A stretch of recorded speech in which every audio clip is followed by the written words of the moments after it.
I love the dear old ranges, I love the prairie trails, to watch the cattle grazing and hear the coyote wail. Swinging in the saddle, listening for the breakfast horn, take me back to old Montana, the place where I was born. First of all, welcome everybody who's joining us. This is a celebration of a novel that we meaning Boiler House Press, as part of the University Publishing Project from the University of East Anglia and in partnership with the University of Montana Press. We've reissued this book, a novel from 1941 called The Bitter Roots by Norman Macleod. And joining us, we have Joanna Pocock, who wrote the introduction. She's the author of Surrender, the Call of, I'm sorry, I can't see it, Call of the American West, and a forthcoming book next year called Greyhound, which is about her experience of the bus riding America, which is, I'll just say, I used to have a roommate whose brother flew for Southwest Airlines when it started up many years ago. And he said that Southwest, because it was this absolute below even Ryanair when it started, budget rate airline, that their staff joked that their customers were the bus people because they suddenly could take an airplane for as cheap as they could get a bus around the US. So it's a different side of the US. I mean, simply, America has two classes of people, if we want to put it that way: those who have a car and drive, and those who have to take buses and public transportation. Joining us, we hope, will be Leif Fredrickson from University of Montana, who is focused on, in particular, through a podcast that he helped create on the murder of Frank Little, the IWW organizer who murder is a key event in this story. And finally, we have Aaron Parrett, who's the author of a number of books, including about Montana, but specifically Literary Butte, which I think is the only place that you can find the Bitter Roots talked about in any literary history or literary criticism document, because that's an example of uh, how neglected and forgotten this book became before we reissued it.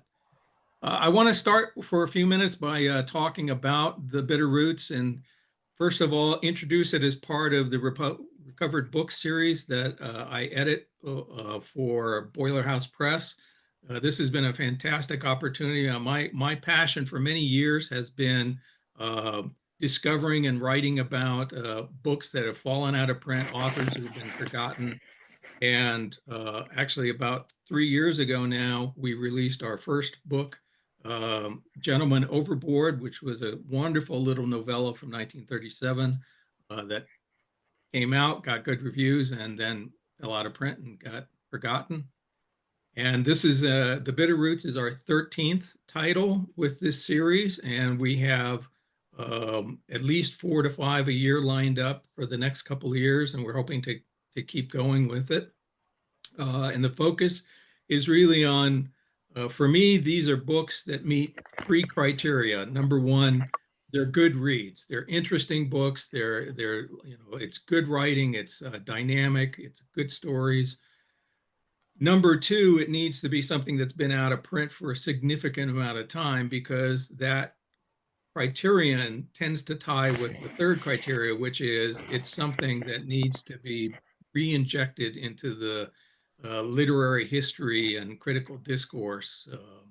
Because I'm a firm believer that there's a tendency of literary history in particular to focus on the canon, the well-known books, and try and assume that everything else is somehow not worthy of study. And I think that's completely untrue, and hopefully this series will help bring that out. So I came across, Aaron was asking before we started the session about how did I come across this book and Norman Macleod. Last year, I ran down a copy of this book, 365 Days, which is really a remarkable anthology of stories that were collected by primarily the novelist, American novelist Kay Boyle. They clipped newspaper stories from throughout 1934 and mailed them off to various contacts they knew and asked each one of them to write about a 300 word piece for that particular story. And Norman Macleod contributed 3 pieces to this anthology. And the first one is what you see here, a little piece from about uh, basically a hobo leaving Texas and reflecting on his experiences there. And the writing I thought was just so good that I looked for what else Norman Macleod had done. Most of what Macleod did and was known for was poetry, but he wrote a couple of novels, and in particular, the one that I was able to locate on Antitrust was The Bitter Roots. And so I downloaded a copy of this and started reading it. And within, the first couple pages, my eyes lit up because I was thinking, my gosh, this is set in Missoula. I know these places. I know these streets. One of the very first scenes, in fact, take place when the boys go swimming off the Van Buren Bridge, which is the pedestrian bridge that connects into the campus of the University of Montana. And so a little about Norman Macleod. He and his mother came to Missoula in the fall of 1913. She was one of the first female instructors hired by the University of Montana. She taught dramatic art, public speaking, and physical culture. I'm not sure any of those courses are offered in the curriculum today. But so she was divorced her first husband. She was a single mother, came to Missoula, set herself up in the faculty, and this is where Norman pretty much grew up. One of the things that's very interesting to me about the Bitter Roots is the fact that Macleod sort of does a John Dos Passos thing where he does a lot of use of quotes and headlines and other extracts from contemporary events as the fictional story takes place. And in the second chapter of this book, there's a scene where these boys go swimming in the Clark Fork River, and one of them gets caught in the currents and drowns. And it turns out that was an actual event.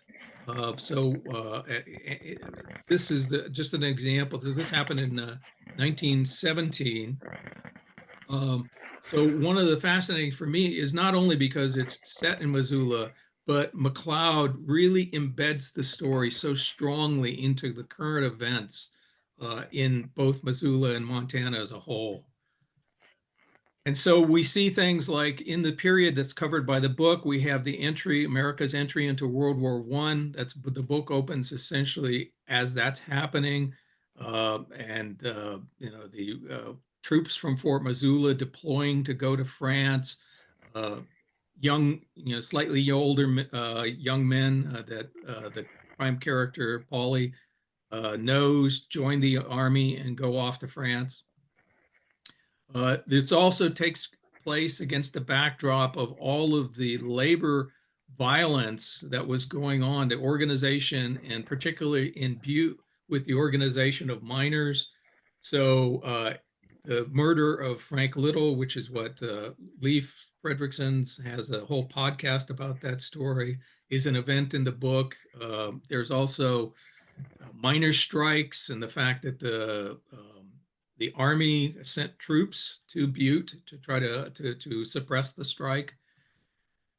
There's also aspects of Norman Maclean's life. So the key character, Paulie, organizes a little basketball team, and it turns out that that's in fact what Norman Macleod did. He and his friends put together this basketball team they called themselves the Cetaspians. I'm not sure what that stands for, but this really happened. They really did play games, and they really were reported in the Missoulian paper. After he graduated from the Central High School in Missoula, he went off, took a degree at the University of New Mexico. He got his master's at Columbia. He was an itinerant character for quite a long time. He did park ranger jobs in Arizona and Montana. He edited a number of small journals, literary journals. He helped found the Poetry Center in Manhattan. And in the 30s in particular, he was really in the midst of the whole radical literary establishment of the time. So he worked in New York. He and his first wife went to Moscow for a year to try to live there, became very disillusioned about the Soviet model, came back to New York, went to Iowa to teach in the early instance of the Iowa Writers Workshop, and came back to New York, remarried. And this book really came about when he was once again kind of footloose, and he decided to come back to Missoula in part because this is part of the story in The Bitter Roots. A character that he knew in real life, Paul McLean, who was the younger brother of Norman McLean, the author of A River Runs Through It. Macleod learned that Paul McLean, had been murdered in Chicago, and Paul McLean had kind of been a bullying figure in his adolescence, and so um, he kind of had built up some psychological resentment about that. And when he discovered that Paul McLean had been kind of brutally murdered, he decided that was something where he needed to come back to Missoula and kind of exercise some of the demons that he had not really dealt with from his adolescence. And that was sort of the motivation for him to come back and write The Bitter Roots. And so with that, the book, we've had it out for a couple of months now, and it's available. I want to stop at this point. Everybody gets enough slides in their life. And we were hoping to have Leif Fredrickson from the University of Montana. It looks like he's not been able to join us. So Aaron, if you don't mind, could you offer some kind of reflection about how did you find out about the book, and also, give us some idea of what was going on in Montana at the time?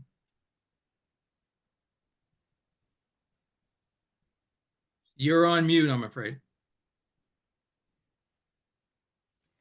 I'm not the historian that Leif is on all this. Sure. It's certainly outside my locus of expertise, but I was trying to remember exactly how I came across this book, but it definitely was when I was investigating Frank Little, because he comes up in so many narratives about Butte, and I tried to cover most of them in Literary Butte.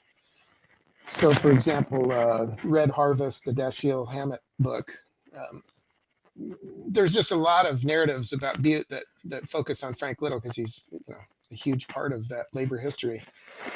And somewhere along the line, I'm going to look for it in here. I'm not sure I can find it exactly, but the picture of Frank Little that I used in the book, I specifically wanted that picture because stamped across the front of it is Missoula, Montana. People forget that Frank Little did a lot of labor organizing in Missoula also. Right. Even though he was lynched in Butte. But that picture, the famous picture of him, I think arrest photo, is in the book. My book is stamped Missoula, Montana. That's kind of why I included Norman Macleod, because although that is a Missoula novel, a lot of it takes place in Butte. Right. And it's, not just Frank Little, but William Dunn, the great socialist, who was actually elected to serve in the Montana legislature, and went on to do a lot of other, very interesting things. So the fact that Macleod references so much about Butte, I considered it a labor novel and a Butte novel as much as a Missoula novel. Yeah, absolutely. Does that answer your question? Yeah, I mean, it's just for those who haven't had a chance to read the book yet. What happens is the boys in Missoula very often will ride the rails, so they'll hop on a railroad train that goes towards Butte, because Butte was the hot, crazy, wild town of the state at that time, and a railroad, it's probably a couple hours ride by train. And so they would go there because they could, there were brothels, there were bars, they could, they could talk their way into some place to get a drink. It was kind of a wide open town, and lots of stuff was going on. And so some of the characters actually go to Butte and meet Bill Dunn and find out what he's doing, which was both writing about the labor organization going on and the disputes between the miners, because Butte at that time was um, one of the richest towns in America because there was so much exploitation of mining, particular copper and other resources. And the miners were getting paid, nothing. And it was a terribly, terribly dangerous profession. And so when the International Workers of the World, the IWW movement, started in the teens, that was one of their natural kind of focus places to find a ready base of angry workers who wanted to organize and were willing to engage with that. But politically, the mine owners also ran the state because they essentially had the governor and the legislature in their back pocket.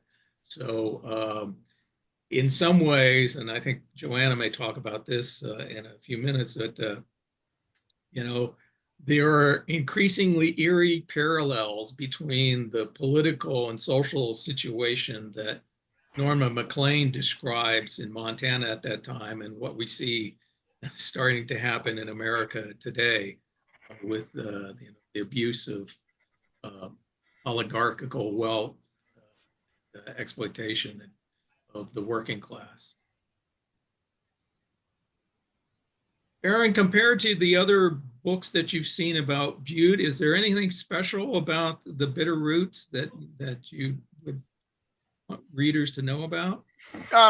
Well, yeah, I guess since my domain is more literature than history, it's interesting that you brought up John Dos Passos, and I knew there was some other, book written around the same time.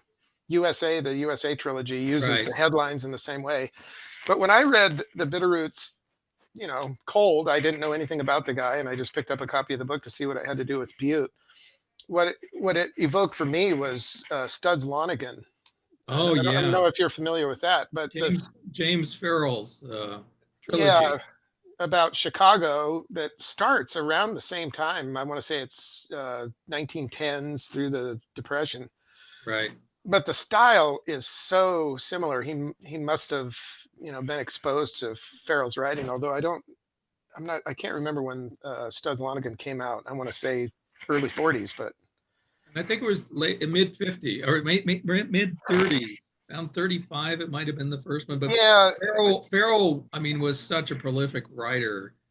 It was like a book a year for the next 20 years. right. So when I was a kid, I read Studs Lonigan and just really loved that style of narrative. So I think if I hadn't encountered Studs Lonigan first, I probably would have not stuck with the book. It's just not my style. And I mean, the guy was in love with exclamation marks, which always makes me suspicious. But there were ticks in the writing that I thought were similar ticks to Studs Lonigan. It's a coming of age story. I guess one difference would be, well, maybe I'd have to go back and read Studs Lonigan again, but the whole labor part of it really appealed to me also. And I've always been a fan of the IWW, and recently did a project in Butte where we used the IWW songbook. I don't know if you're familiar with that book, but they put out a version of it every year for now 75 years at least. Oh, okay. And the only one that I know of that's specific to Butte, the IWW did a songbook of just Butte songs. So I think the labor part of it was what really kept me in there. And it is an interesting narrative in that you have this coming of age story about a bunch of kids dealing with the drowning and other stuff. Right. But really what it's about is this unrest that you're talking about. And I could not agree more that the parallels to the Gilded Age right now are uncanny. And I don't think people remember what a huge deal it was that federal troops occupied Butte after the lynching of Frank Little for 4 years. Yeah, right, right. Yeah, I mean, that's one of the things I found fascinating about this book is that we have sort of such a honeyed view of what life in, in America at the turn of the 20th century was like, and Exactly. forget that, this was a place with lots of violence and lots of social disruption going on. And it's interesting that the way Macleod takes a very classical, coming of age, young man sorting through, coming to an understanding of himself and his identity. But around this, there's all these messages about this is a dangerous place. This is I mean, not only can you have accidental drowning, but you have a railroad guard beats the crap out of some kid, beats him into mental defects, uh, striking, and hostility and racism and sexism and drug abuse, Yeah. those cocaine addiction in this. Yeah, one thing I would say, a difference that occurred to me between it and Studs Lonigan, is that the main character at the end of the Bitterroots, I think it ends well for him. Like, it's a positive ending compared to Studs Lonigan, where he's just, Yeah. broken down alcoholic. And Yeah, it's, I mean, Gabby Graceffo talks about that a little bit in her afterword, that it was sort of a cathartic exercise, I think, for Macleod to write this book. And we talked about this when we had our live event launch, which is that is one knack that a writer can have, which is um, all of us have these sort of demons that lurk in our past, but a writer can sort of revisit that and kind of work through it and come up with a creative. It may not, it doesn't solve the writer's past, but it may solve their dilemma of how they deal with it. And I think Mhm. that's definitely what goes on in this book, because I mean, whether or not it's related to a cathartic effect or career reasons. I mean, this was the last novel that MacLean wrote, and he moved in a much different direction from that point forward.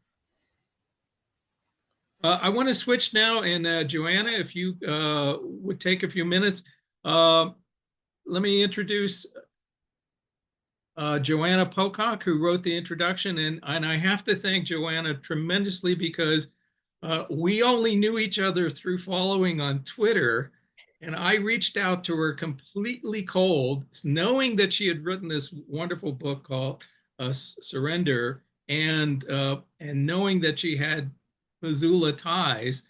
But the bad thing about this series is these books are so unknown that the people I approach to support the projects don't even know about them. Uh, but I sent her a copy of the book in the cold, and she responded with amazing enthusiasm to accept the task of coming up with an introduction. So, Joanna, tell us about. I mean, you didn't have this background to the book, so you get this thing out of the cold from some strange guy in the U.S. What was your reaction? Well, as you know, I used to live in Missoula and I loved it and I miss it terribly now that I live in London. And so I was like, well, if I can't live in Missoula, at least I can allow Missoula to come to me, was one of my responses. And then the minute I took a look at it, I was kind of hooked. And it was a sort of microcosm of, when I moved to Missoula in 2014 for a whole host of reasons. Um, I'd never been to Missoula. It was a sort of strange decision to go there. But the thing that really struck me very early on was how many great writers are in Missoula or in Montana, and what a writing city, town it is. And it was sort of, coming to the Bitterroots sort of, without knowing anything about it. It was a bit like going to Missoula without knowing anything about it. And I Right, was just completely blown away by how the intellect and the emotions for me got really sparked by this book in a lot of ways. Yeah. right. how do you, I mean, to me, one of the things that we've already mentioned it a little bit, but I think one of the special things is that it's a reminder of the fact that this sort of social disruption has always been part of our history. Absolutely. Yeah. And I mean, it's interesting hearing you talk about Butte as well earlier, and how, because I talk about Butte in my book. You know, I'm living in Missoula, but that we were trying to rent a house and there were problems with it and we didn't have anywhere to go, and we just thought, oh well, let's go to Butte. um and so, you know, and I think in a way you can't really talk about Missoula without talking about Butte. It's like you've got Yeah. lumber and then you've got copper and minerals, you know, and you know, they're like the two sides of the extraction coin in a way. And I found it fascinating reading, you know, I'm not a historian, but reading his the sections about Butte, and it kind of chimed, you know, I there's a kind of like sort of, well, people call it a sort of roughness, but I don't know, I think it's just more, I don't know, there's an energy in Butte that I really responded to. And I love in the novel how the boys are really excited because when they order alcohol, they actually get served in Butte. And I was like, I really like that. But sorry, what was your original thought there? No, we were talking, just asking about, you know, uh, coming here and writing about Montana in the present. Right. Uh, Yeah. you were seeing signs, and you talk about them. You know, this is a region in transformation in some fundamental ways. I mean, the mines are closed in Butte for the most part. The the paper mills here are all closed up, and there's, you know, social and political and economic changes going on. Yeah. I mean, again, sort of looking at Surrender, which is a nonfiction book. So, you know, most of you haven't read it. So you, but it's a memoir, but it's a memoir that looks very much at land. And I'm Canadian. So when I went to Montana, I sort of weirdly, you know, recognized a lot of what was going on there, because a lot of what goes on in Montana also happens in Canada. And when you sort of scratch the landscape, you get extraction and mining, and you also get, you know, sort of genocide and the, you know, broken treaties with Native Americans, which is something very familiar to me coming from Canada. And you sort of, I mean, when I went to Missoula, I didn't go to write, unlike Macleod, who went to Missoula specifically to write. So Right. that's very different. And I'm writing nonfiction. He was writing fiction, but auto fiction, you know, there's a lot of reality in his fiction. Um, but you can't really write about Montana without bringing the land into it. And that was something, again, that I thought the way he describes the landscape is just so beautiful, but also how, you know, the land in effect also works its way into the plot. You know, you wouldn't have Right. the workers and all the labor disputes and the beatings and the boys taking the train to Butte if you didn't have the mines. And you sort of, it's so inextricable. And I found that really, yeah, I found that really fascinating. And I mean, a lot of Montana writers, you know, talk about land. I mean, Rick Bass, and, you know, it's a big thing. But reading it from a historical perspective brought another level for me to it. So yeah, I thought that was really And he interesting. also, I think, is somewhat exceptional among Montana writers of that time. Is he not only deals with Butte and the labor situation, and of course the city life in Missoula, but, you know, they go up to Arlee and the Indian reservation, so there are snatches of the interaction between whites and indigenous people in a way that, you know, it tends to be, at least from my knowledge of Montana Western literature, you you either have something that's very heavily focused, like somebody like James Welch or Darcy McNichols, or you have, you know, it's not there at all. They're just peripheral, or not even in the narrative as an aspect. And so it's kind of a, you get, you get to visit everywhere from Flathead Lake through the Bitterroot Valley, through Missoula, up the Clark Fork to Butte. You get different aspects of the social situation of that time. It's a remarkable kind of just as a one perspective of what life was like at that time frame. Yeah. And it's almost a sort of polyphonic novel in that, and this is what novels can do that I think nonfiction struggles with, is he really can get into the consciousness of, the girl who has an unwanted pregnancy. At one point, he even goes into the mind of a fish. He talks about the bulging Right. eyes of the fish and what the fish is seeing, and I think he's really, really good at that. And the sort of the whole collage structure really kind of underpins that.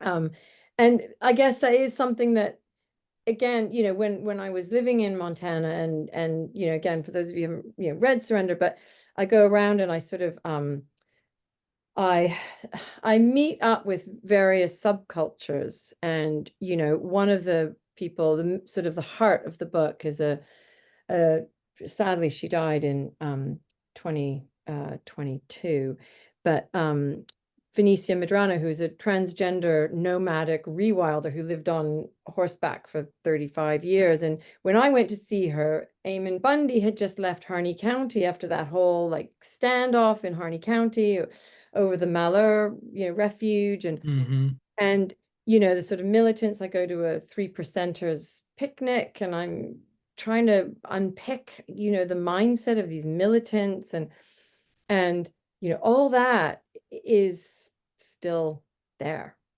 Right. and it's also in Macleod. I mean, I don't know. And again, I sort of wonder, there's something about the space, there's something about the specific history of the West, that kind of leads to this, I don't want to call it militancy, but to these sort of divides, I think, perhaps. Yeah.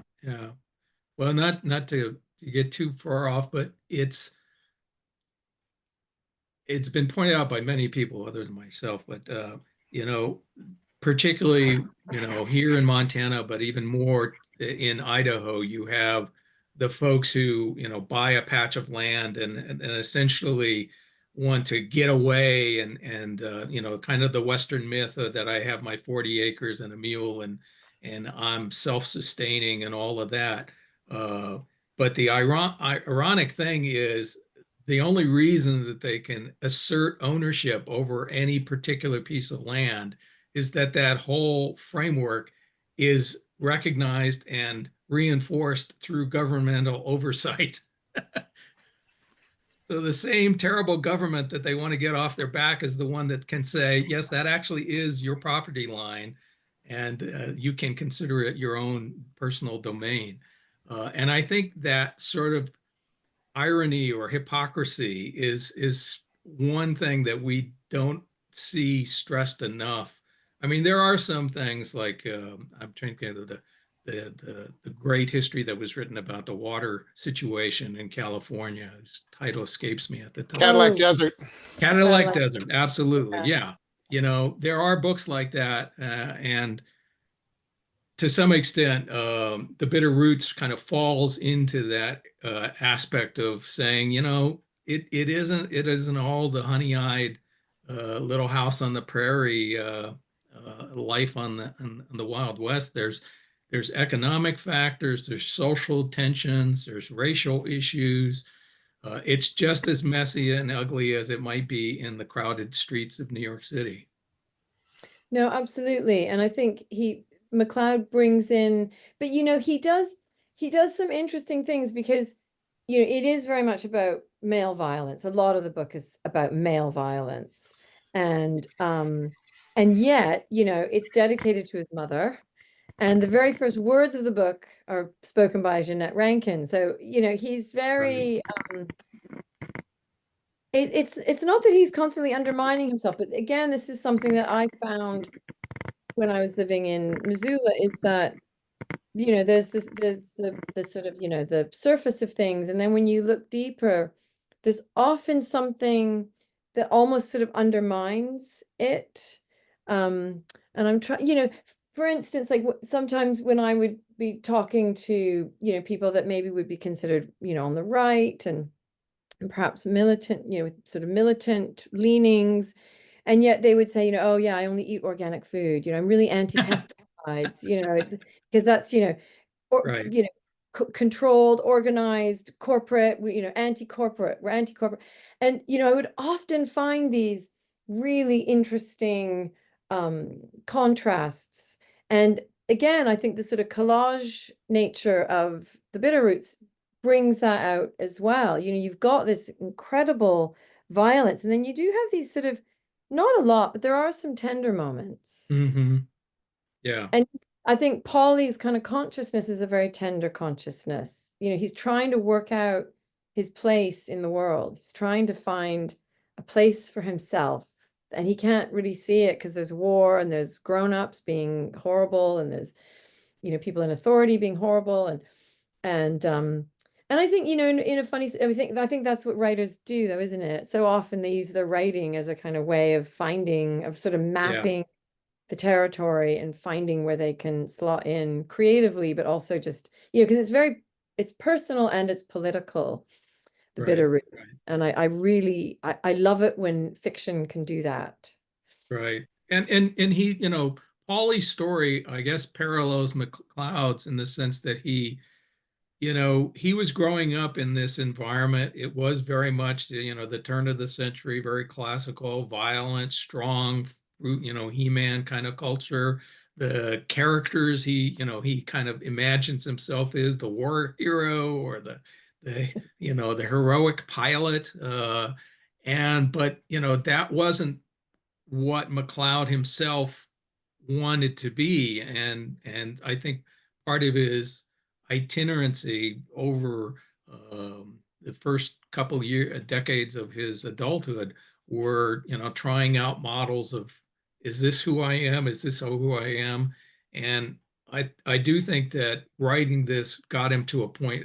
I think that there are always reasons for why a writer leaves a genre behind, like he left novel writing, but uh, it's hard not to think that part of it had to do with the fact that he found poetry his more natural voice and kind of got to a point where he accepted that that's okay. It's okay that I'm a man and I'm a poet. Right. Yeah, I mean, I think, people probably even a bit today think of poetry as a bit more fey, whereas like a novel is like this juicy, it can be quite, masculine and, with a drive and a thrust and, all that sort of, Norman Mailer type stuff. But, and you do get the sense, I mean, Paulie is he's so sensitive, and there is sort of, some exploration of sort of sexuality in the book, and there's gay characters, and you sort of don't quite, it's done quite gently though, and quite subtly, but I sort of, that feels like Macleod, doesn't it? I mean, you never know how much is the author and how much is their imagination, but it does have that feeling that maybe he wasn't this sort of macho guy, and he was trying to work out how to be the person he is in a place like Missoula, Right. Montana. Well, according to Gabby in his papers in the Beinecke Library at Yale University, there's something like a 500 to 600 page memoir that never got published. So there might be clues in that. She didn't have time to go through the whole thing, but Hey, if you Google the name of his basketball team, you'll get taken immediately to huge excerpts from that memoir, oh, okay. Wow. if you're interested. Yeah, I know part of it. He ended up in North Carolina at Pembroke State University and established a literary magazine there, Pembroke. Right. And he did publish excerpts of his work and his memoir in the Pembroke, so it might be from there. But that's fascinating. I'll have to follow that up myself. Um, if I could, I'd like to Sure. respond to what Joanna just said about the sensitivity of the main character here. I'd be curious to know if, while he was in Missoula, Macleod came across Myron Brennig, because I also see parallels to a lot of Brennig's work, which would have come Right. out in the 30s, including like an openly gay boxer in Butte. Like that has to be one of the earliest American openly gay characters. Also very sensitive and unusual and not what you'd expect. Yeah, yeah. Myron Brennig just well, if you want to give a snapshot of Myron Brennig, because he is a fascinating character himself. Oh yeah, and the other thing that I think maybe would connect them is didn't Macleod end up in Santa Fe for a period shortly That's after this? absolutely right. That's right. And so Myron Brennig in the 50s, when his novel stopped selling, moved down there to live with Mabel Lodge Dodge Luhan. Right, right. I always mess up her name. One other thing I wanted to make sure that we didn't gloss over when Joanna was pointing out the connection between Missoula and Butte, at least in this era, it would have been, absolutely intimate, because all of that logging that was happening in the Five Valleys, all of that wood was going to the mines to, shore up Prop the, up, yeah. I mean, that's what that wood was for. And so I think there was a real commercial labor connection there that, like Frank Little, for example, understood Right, that. right. Yeah, it's absolutely right. Yeah. So yeah, just to mention, I want to ramp up on Myron Brennig, because a friend of mine, uh, Rick Schober, runs a one-man press called Tough Poets. And about a year and a half ago, he reissued one of Myron Brennig's novel called The Flutter of an Eyelid, which is about essentially the gay counterculture world in Los Angeles right at the start of the 1930s, which is another fascinating book. If you're interested in Southern California history, it's tons and tons of, and many, many fictional counterparts of real life characters. Including, I bet you any money in that book is a portrait of William Anders Clark's son, who lived in LA and was openly gay and Right. Caused a lot of controversy for the family. I don't know if you know the book, The Clarks: An American Phenomenon. That's a book No. you might consider republishing that one, because Hugh Jett and the other brother, I think there was only 5,000 copies printed, and they destroyed all but a handful of them. And it's Oh, a wow. fascinating read. I'm Wow. definitely going to go have to dig off into that one for sure. Thanks for the recommendation. Well, we've done lots of chatting. I know we have a tiny, tiny audience, but I want to at least give them an opportunity if they had any questions for any of us about the book. Otherwise, we'll do a quick wrap up. Anyone, either Ash or Sean, if you have any questions, feel free to chime in.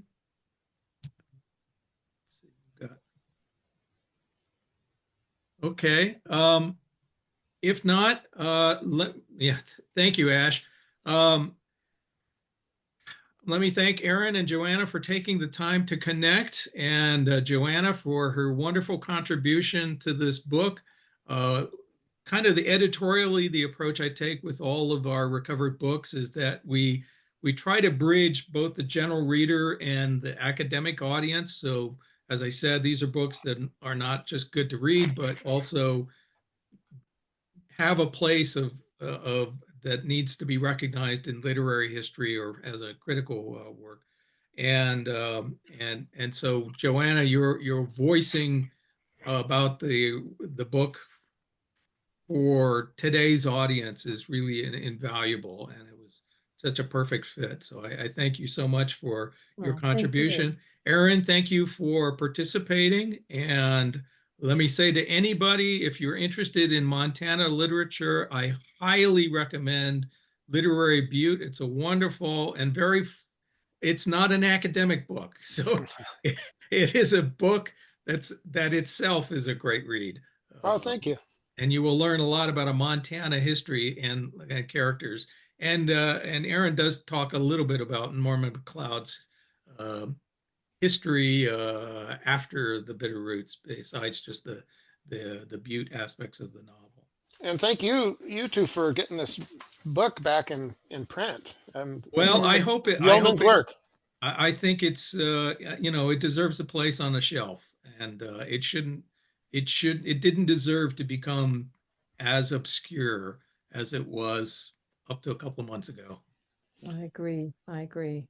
Thank you so much. I'm sorry, I do have to leave. I have class in 10 minutes. No worries. We appreciate your Great to meet contribution. you, Aaron. And for You everybody, too.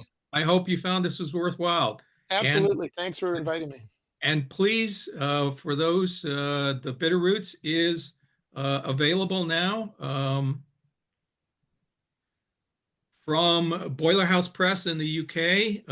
It's in all the bookshops. You can get it. It's also on Amazon and available throughout the US from the University of Montana Press.